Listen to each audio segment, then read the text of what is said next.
आज या निमित्ताने या सभागृहाला आश्वस्त करू इच्छितो, कोणतीही शंका मनात ठेवू नका।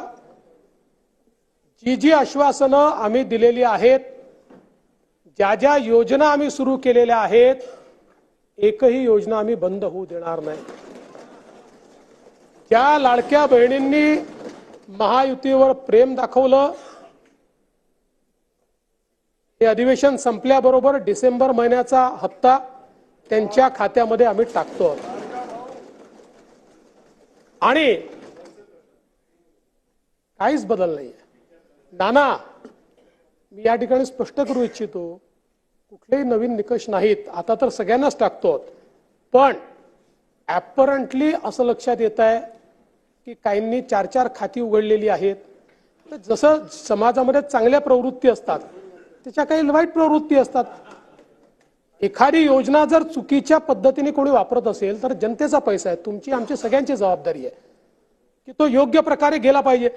आता मागच्या काळात आम्हाला लक्षात आलं, माणसानीच 9 खाती काढली, आता त्याला लाडकी बहीण म्हणायचं कसं? पण लाडका भाऊ म्हणू शकत नाही, कारण बहिणींच्या पैशावर डल्ला मारतो तो लाडका भाऊ कसा? त्यामुळे असे जे आहेत,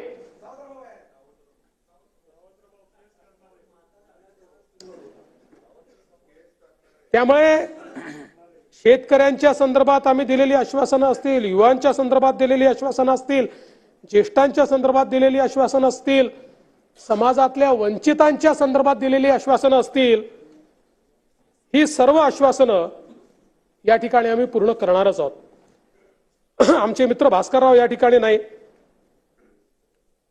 पण माझे सरकार याच्यावरच त्यांना परवा आक्षेप होता। आता तसे फार हुशार आहेत ते, इतके वर्ष त्यांनी राज्यपालांचं भाषण देखील ऐकलेलं आहे। कदाचित शाळेत असताना नागरिक शास्त्राला दांडी मारत असतील ते,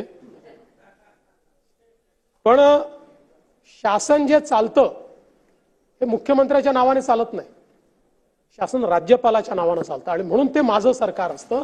म्हणून राज्यपालांनी माझं सरकार म्हटलेलं आहे।